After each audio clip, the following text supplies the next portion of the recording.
Hoje a gente vai conversar sobre fobia específica, que é mais um tipo de transtorno de ansiedade. Na fobia específica, o paciente tem um medo intenso, exagerado de uma situação ou de um objeto. Esse medo é desproporcional ao perigo que aquilo de fato representa. Esse medo, esse pavor, essa ansiedade em face desse objeto ou situação estão presentes há no mínimo 6 meses e causam um impacto na vida do paciente, seja no aspecto familiar, ou social, ou de trabalho, ou de estudo. Também é importante dizer que, como essa situação, objeto, causa um verdadeiro pavor no paciente, como esse medo é muito acentuado, esse paciente vai fazer de tudo para evitar essa situação ou objeto, ou ele vai se submeter a essa situação ou objeto com intenso sofrimento. E para que nós possamos fechar o diagnóstico de fobia específica, não é possível melhor explicar tudo isso que eu disse por outro diagnóstico. Se tudo isso que eu descrevi for melhor explicado pela presença de agorafobia ou de transtorno do pânico, que já estão descritos em vídeos anteriores aqui do canal, eu não vou poder falar que eu estou diante de uma fobia específica. Ela pode coexistir com a agorafobia ou com o transtorno do pânico, mas esse quadro que eu acabei de descrever não pode ser melhor explicado por esses outros diagnósticos. Caso contrário, eu não posso fechar o diagnóstico de fobia específica. Tudo isso que eu listei en passant, rapidamente aí, na verdade eu extraí de um manual norte-americano que é o DSM-5, um manual muito usado em pesquisas clínicas. Então percebam que eu condensei aquilo que o manual vai destrinchar em 7 critérios diagnósticos. Bom, continuando, é curioso que o DSM-5, ele permite até que você use um código para especificar qual é a fobia, afinal de contas, do que o paciente tem medo, né? Então, você pode usar um código se a fobia for de animal, outro código se ela for de um ambiente natural, como uma tempestade ou altura, outro código se ela for uma fobia de sangue ou de ferimento ou de injeção, outro código se ela for uma fobia situacional, como voar de avião, né? E um código outro, se você não conseguir encaixar a fobia específica em nada do que eu listei até agora, né? E aí o DSM-5 até dá alguns exemplos. Tem pessoas que têm fobia de vômito, tem pessoas que têm fobia de vomitar, melhor dizendo, né? Tem pessoas que têm fobia de morrerem asfixiadas, de serem asfixiadas, né? Então, essas fobias você não consegue encaixar exatamente, não é fobia de animal, não é fobia de ambiente natural, não é fobia de injeção, sangue ou ferimento, não é fobia situacional propriamente dita. Então, você acaba colocando o especificador de outros, né? Algo que não se encaixou nos tipos de fobia específica explicitamente descritos no manual DSM-5.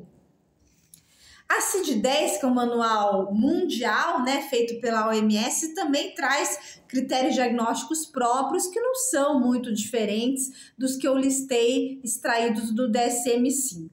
75% dos pacientes que têm fobia específica têm mais de uma fobia específica. Então, a grande maioria tem medo, ansiedade exacerbados há mais de 6 meses, com prejuízo na vida, não só de uma situação, não só de um objeto, não só de um animal, mas de mais de um objeto ou situação.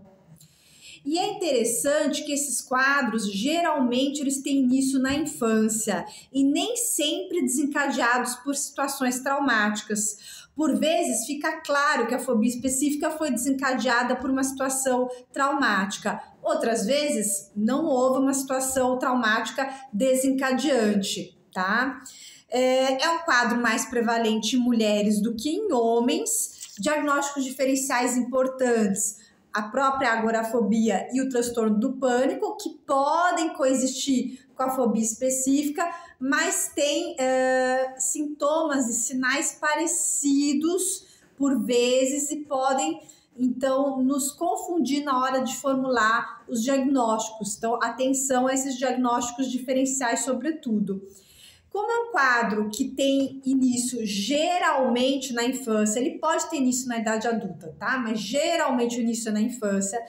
É um quadro que vai sempre nos servir como um alerta, porque essas crianças, se não tratadas adequadamente, elas estão num grupo de maior risco para abertura de outros transtornos de ansiedade, de depressão, de transtorno bipolar, de uso abusivo ou dependência de substâncias, de transtorno de personalidade dependente mais tarde na vida, né? Na adolescência ou na vida adulta, né?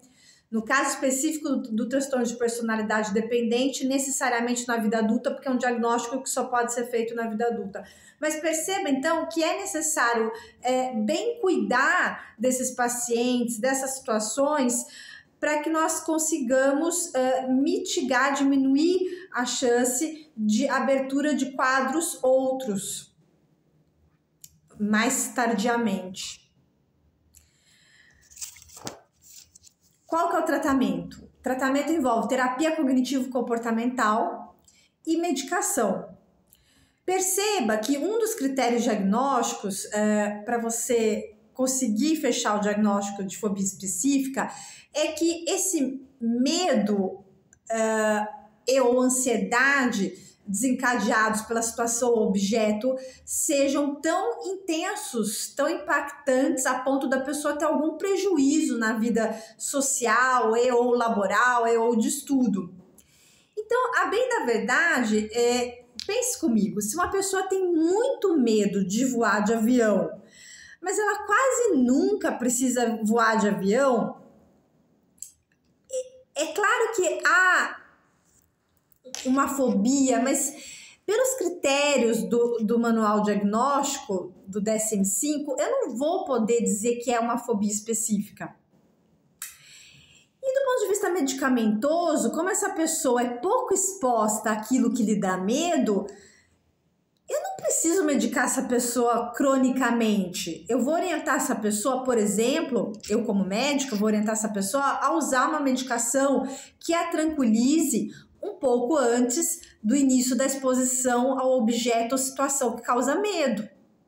No entanto, se eu estou de fato diante de uma fobia específica em que a pessoa vai ter que se expor à situação, objeto desencadeantes desse medo, dessa ansiedade de maneira frequente, e a pessoa já começa então a ter um prejuízo na vida social ou de trabalho, de estudo, enfim, eu muito provavelmente não vou usar apenas uma medicação pontual antes da exposição, mas vou me valer também do uso de antidepressivos, que, como já falei em vídeos anteriores, podem tratar sintomas dos transtornos de ansiedade, sejam eles antidepressivos tricíclicos, inibidores seletivos da recaptação de serotonina ou duais.